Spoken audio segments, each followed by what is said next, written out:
Hello my lovelies, Rob here from Kickback Garage. I forgot my tripod in this video, so you won't be able to see my beautiful face, but I think we'll survive without that. Now this is a complete departure, as you can see, from what I normally do, but this video has been requested, so if you're interested in the KTM 690 SMCR, grab a tail of coffee. I'll see you after the intro.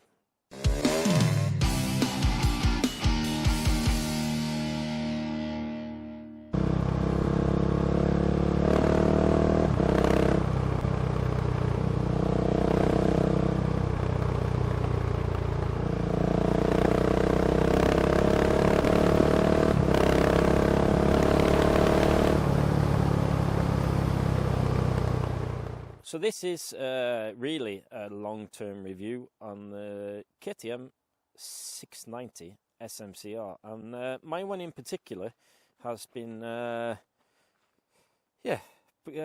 quite heavily modified. And first off, what I think I'll do is just go through my modifications and why I've modified it the way I have. Now the first thing you see is these massive knobbly TKC 80 tyres, and the reason why I have put those on is because I don't live far away from some really nice gravel roads, but these things are really overkill for me. These tyres, they have only gone just under 3,000 kilometers, and you can see already, if you do some pavement riding, then these things wear out really quick. So I've already ordered new tires. Well, I say tires. I've ordered a new rear tire. I am keeping this on the front tire because that seems to wear a little bit better because of the dimensions, the weight of the bike, that sort of thing. So they're looking pretty good next. So I reckon I can use two of these front tires to one back tire. So what I have ordered now is the TKC Rocks, which are, it's so annoying filming this by the road, sorry about that. So the Rocks, they're not as knobbly, not quite as cool looking as these, because if I'm going to be honest, I fit these because it just look really beast-like. And there's a few people that have asked me, why did I not simply buy the 690 Enduro? And the reason for that is that already comes with knobbly tyres and a bit more travel. That's the problem, you see. It comes with a bit more knobbly tyres and a bit more travel. That means I just can't fit on it. I'm quite short. I am 5'7". And for the keen-eyed of you, you'll see that I have actually lowered this. I have not lowered it with a Cuba Link or something like that. I've actually fit the factory lowering kit, which is short springs, rear and back, and at the same time it overhauled the fork. This bike was bought in 2019, and it was bought by my son. And after he had it a couple of years, he decided that he wanted to buy a car, and I made a deal with him, and I bought it off him. And then it's me. I own it, but he uses it as well, and he's quite a tall lad. This just this road is normally really quiet. What's happening? Must be tea time. And before I bought this, I was a little bit skeptical. I have had KTMs in the past. I have owned a KTM Duke 390. Thought that was a fun little machine. And I have also had a KTM, what's it called? Duke 790. That was also a fun machine. But with the type of roads and the state of the roads that I ride to work on, because let's face it, I use this mostly for commuting. Now, if you're watching this from America, then it's not the type of commuting you do. I'm going to take it for a blat on the road that I use when I'm in the mood for it. It's a gravel road into work, and when I come out onto the main roads here in Norway, we have quite a lot of what you call lane splitting. Here in Norway, interesting part, here in Norway we call it lane sharing. And that is because the road users here are super duper courteous. So if you come on a motorbike, you stick yourself in the left-hand wing mirror, then the cars actually courteously move over to the side when the traffic is stood still or moving very slowly. So for my type of commuting, this is absolutely excellent. It zips past cars, between cars really nicely, and it's been a really easy bike to live with. Now in the States, I have seen loads of people complaining about customer service, all that sort of stuff, and yeah, I've had absolutely no problems. My master slave cylinder, that died, and we got a new one on guarantee. What else has gone wrong? Oh, I'll tell you what's gone wrong. It's a major thing, probably. There's a little USB port here for charging stuff. You can see that. That is completely rusted. So that was just like blowing fuses, but I don't charge anything on my bike. I haven't really had problems with that.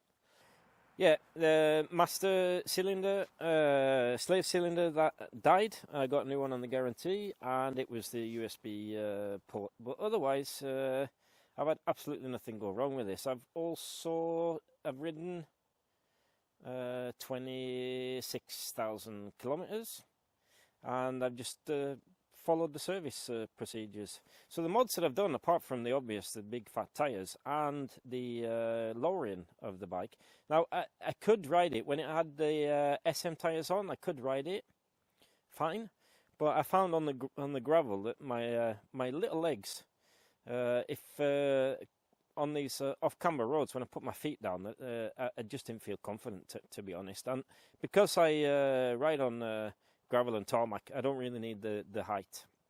And if you ask me, I think it actually corners a little bit better because the weight distribution is a little bit lower. Another thing that we've done is we have fit these chunky foot pegs so that we can stand.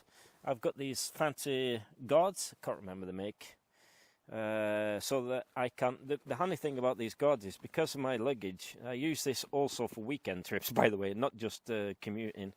Is that I can just slide it out of there and I take the luggage off really easy. I've just got this like soft luggage from Kiwi, and I bought that for 700 kroners, which is really cheap. Yeah, so I've been really happy with it. Obviously, we have also fit a tail tidy. I think that is the what they called. It's the famous brand. I'm not really into my motorbike stuff. And we fit this, my son actually did, fit this fancy sticker kit from Bold in Sweden. We haven't done anything to the sprockets or anything like that. That's actually quite a big mod. Because I like this black and white and orange thing that's going on here, we actually powder coated the rear swing arm, which I think looks really cool. And another important thing, if you ride in gravel or maybe even ride in dirt, is this. Let's not lose my helmet. Is this. It's the Vanash petrol fuel cap, because the original one, that's actually quite shit if you go off-road with it, because this whole section comes out. And if you're riding on gravel and stuff like that, it sort of accumulates in the bottom there and ends up falling in your tank. But this is a billet aluminium. It's very sexy. Billet aluminium jobby. And because the filler cap is taller than the end of the bike here, you don't get shit in your tank, which is pretty important. I think a lot of the Enduro boys, the 690 Enduro boys, they use that. I've also fit the passenger handles, not because I've got any passengers that sit on here, My wife is not into that sort of thing. It's mainly because I put a roll bag here when I'm doing my weekend trips with my tent and stuff like that, and still got access to the tank filler, which incidentally is in the back of the bike. You've got no tank in the front. And another mod that I've done, because I'm not sure if they've changed that on the newer models, I have fit the Enduro LED light, because the factory light is really shit, basically. I fit these Zeta XE Pro handguards. That's actually quite handy when commuting, when it starts getting cold in the autumn. Keeps a bit of wind off your hands there, and yeah, probably also for looks.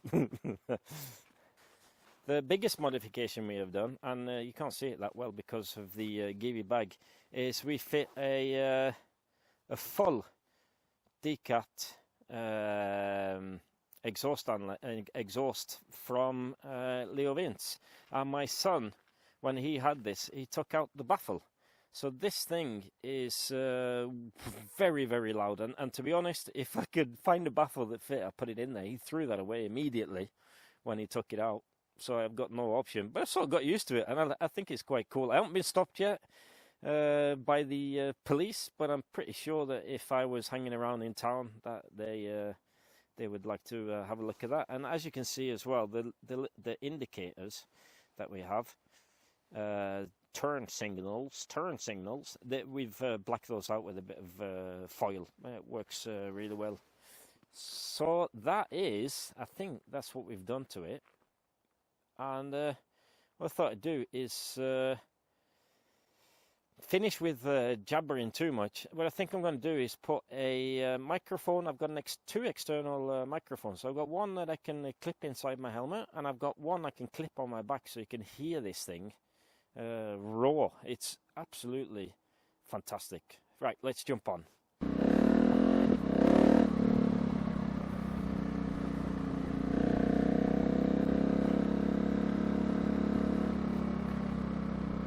Right, one thing that I've seen, can you hear me? This exhaust is so ridiculously loud. Let me put my visor down. One thing I've heard a lot of complaints about is the quick shifter. And to be honest,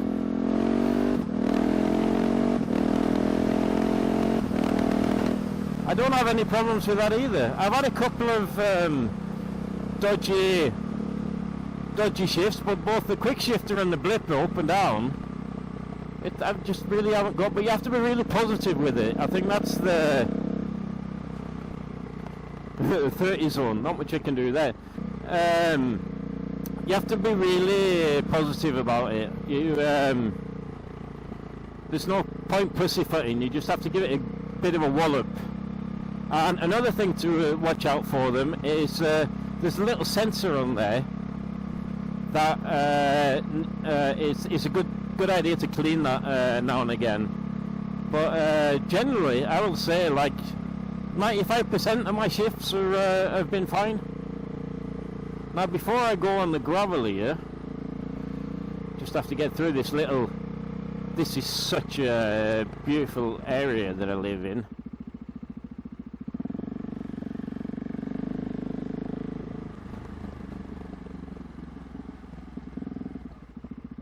This must be like one of the skinniest roads in Norway.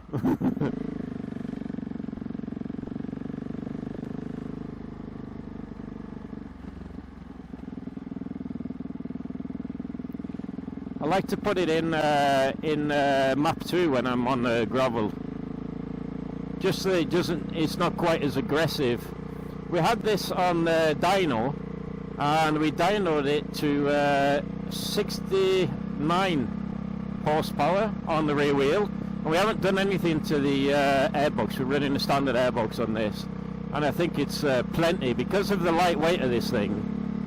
It's more than quick enough, but it's not scary to ride. It's cool. Let's give it some welly.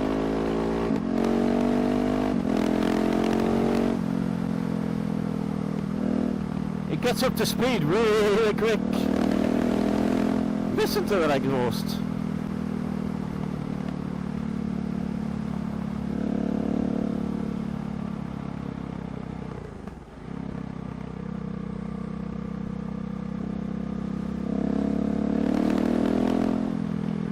It's just so much fun. If you're sat on the fence and you use it for European type commuting and trips, then it really isn't a problem. The seat, I've heard people find really hard. I understand that. But if you're not riding with the passenger, you can actually move your bum a bit. You can move the position. You sit right at the back of the bike. You sit at the front of the bike. You put some decent pegs on, and you can stand without any problems, like this. So I haven't really had problems with that, but I think it's also because, before I go on to the gravel, let me just change my mapping. I like to put it on map number 1, which is the baby map. It just makes it a little bit slower on the throttle. Gravel. This is what this bike is all about.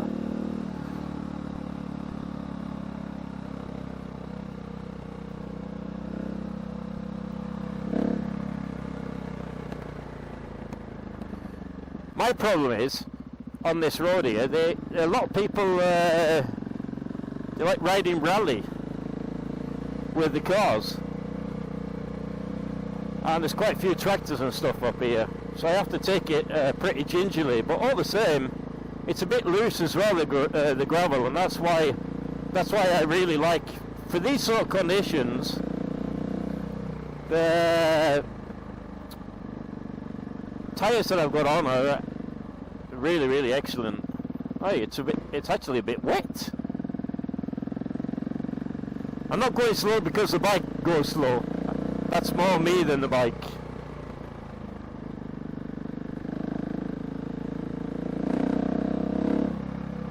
Oh. The reason why I like to ride here, either to work or from work, is because there's nothing like having a bit of a sliding around. It's nothing like having a bit of a sense of adventure on your morning commute or afternoon commute home. Just get away from it all.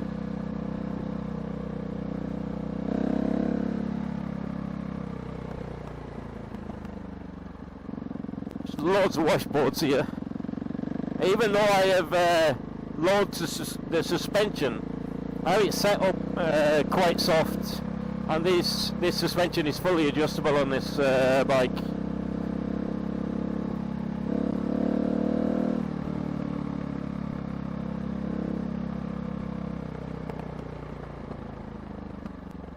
You can see where the you can see where the cars have been sliding around.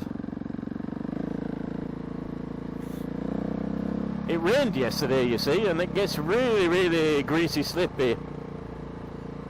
You'll be having problems on this with slicks. Although I'm pretty sure proper hardcore enduro boys wouldn't have a problem on it. Ooh, it's really breaking away, that rear wheel.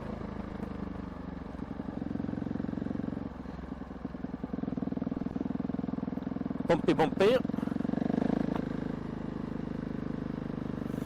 So what I thought I'd do is, if you've got any questions about the 690 or the tyres, oh shit, I should really have had more speed over that.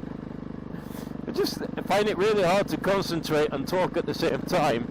This hill here is pretty treacherous, and it's been washed out. We've had quite a bit of flooding the last month in Norway, and why I knock it down into first gear, I should really it's pretty rutty, and I should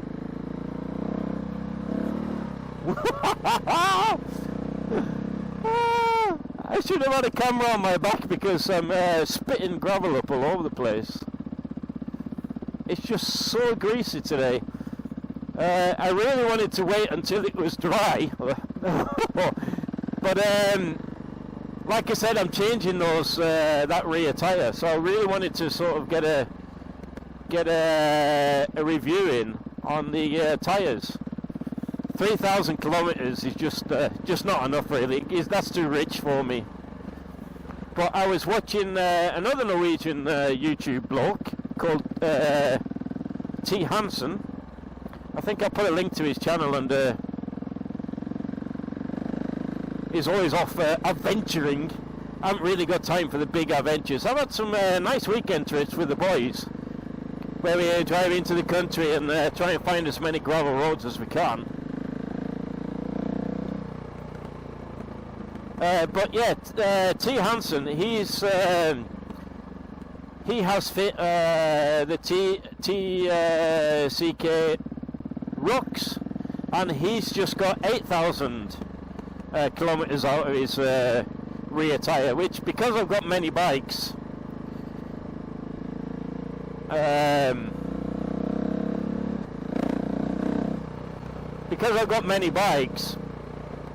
I don't ride that far. I normally get about 6,000 or 7,000 kilometres in a good year on this particular bike.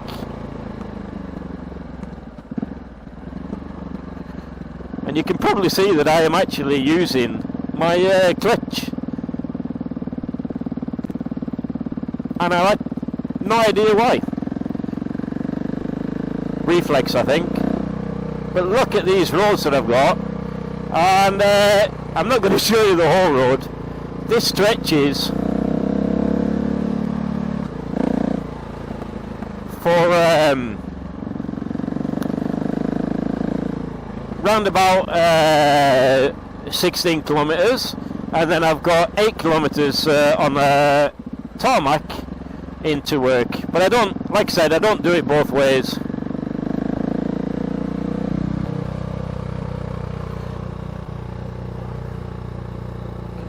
I think the trick is to have slightly higher gear than you'd normally have on the tarmac, and sort of just go with the flow, let that back wheel move a bit. I am by no means a gravel expert, but I do. Oh, whoa! What am I doing? It's just so slippy today. Terrible conditions for me. This gets really scared about riding on the gravel. Scared or scared? I'm pretty gingerly. Yeah. So if you got any comment about the bike, any questions, probably something I've missed out. All in all, I've been really pleased with this bike, and I've actually got zero intentions of selling it. I just want to enjoy it. And as long as you do the service intervals as you should do, change tyres when you need to. Really isn't a problem.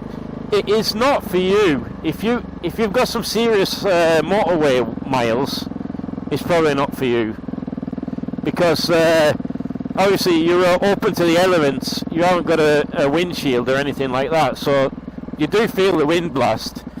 And on the Norwegian motorways, the speed limit is 110 kilometers an hour, and that's actually more than enough on this thing, because you're sort of hanging on for dear life.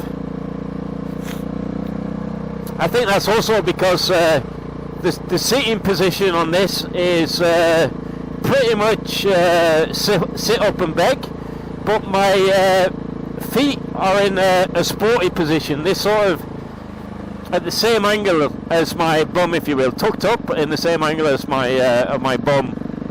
And I've also heard if you are a taller rider and you actually can buy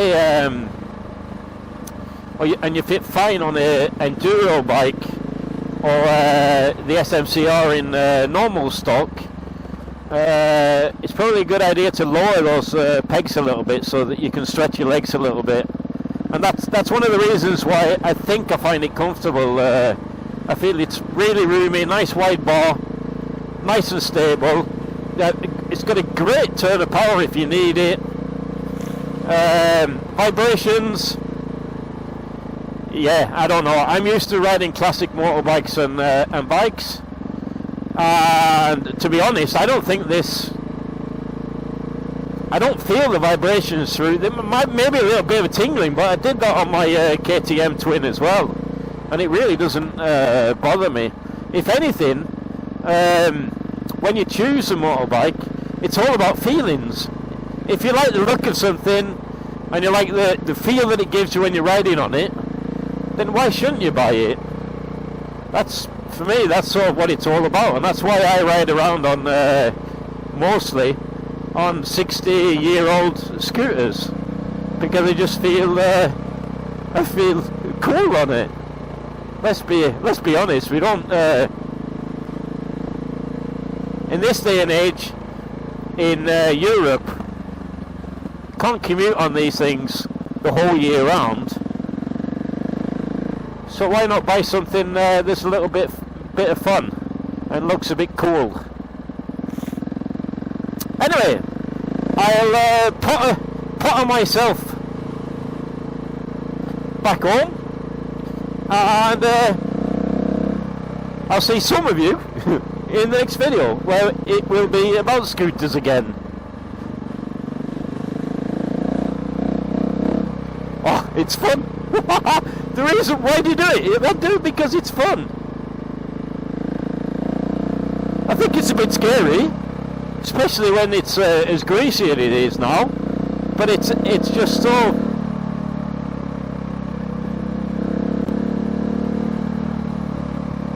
It's just so cool.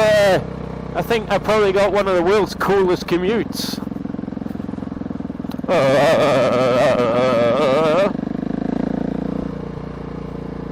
Love this little thumper. This thing gets a massive 2 thumbs up from me. And yeah, I'll say it again. I wondered if I was going to give you a bit of a view of the landscape.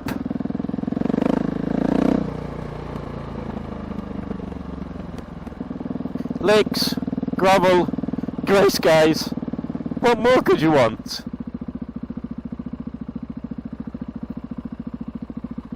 Right, I love you and leave you, and I'll see you all in the next one. Ta-ra!